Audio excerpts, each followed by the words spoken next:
So guys, another story of success na naman po ng pagpapagawa ng bahay ang ating pag-uusapan ngayon.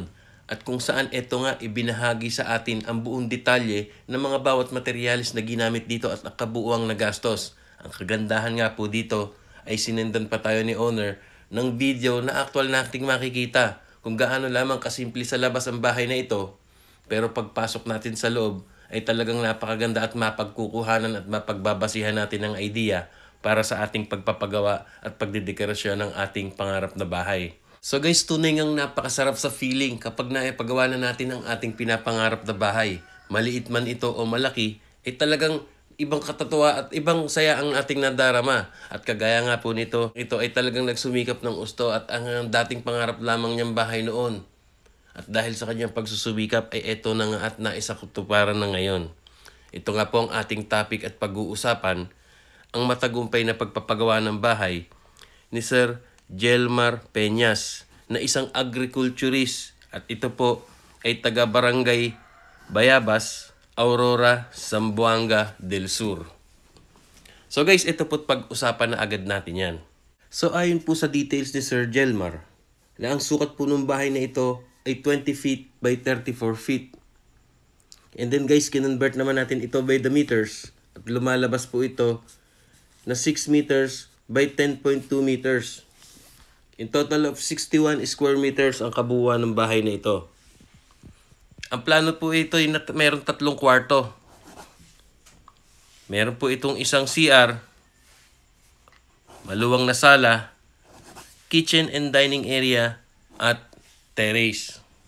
So guys, ayun nga po sa puntong ito ay nakita natin mula layout hanggang sa nag-file ng hollow block. And then ito nga at unti-unting finish na at nakabuuan na ng bahay ay nakikita na natin ang forma. So ito't ibahagi natin sa inyo na galing kay Sir Jelmar ang mga ibang detalye ng mga materyales na nagastos niya rito. So sa pagpapagawa po ng bubong, color roof and steel trusses, ang kabuuan po nito ang kanyang nagastos, may gutter na, ay umabot po ng 170,000 ayon po kay Sir Jelmar. And then guys, sa mga windows po nakikita natin sliding windows at meron na rin po siyang grills. So yan po lahat ay 6 na piraso. Sa sliding windows po ay 36,000 po ang kanyang nagastos. And then nagpagawa po siya ng grills ay umabot din po ito ng 30,000 pesos. Kaya in total of 66,000 pesos ang ginastos niya sa sliding windows kasama na po ang grills. And then guys, ayan po, pinturado na po ang buong bahay. And then lahat-lahat na po na ito ayon kay Sir Jelmar ay umabot po ng 60,000 pesos ang kanyang nagastos sa kabuuan po ng pagpapapintura ng bahay. So guys, ito po silipin muna natin yung loob ng bahay ni Sir Jelmar na kung saan ay pwede po natin makuhanan at basihan ng idea para sa ating pagpapagawa ng bahay. And then after nga nito ay malalaman na natin kung magkano nga ba ang kabuuang nagastos niya dito, labor and materials.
So guys, ayun nga po't natunghayan nyo yung full video house tour at lalo na yung loob ng bahay na ito. Na maaliwalas talaga at maganda ang setup. And then yan nga't nabanggit natin ang bawat part ng bahay na ito ng mga nagastos. Kagaya po ng mga bintana, kisame, at yung kanilang bubong.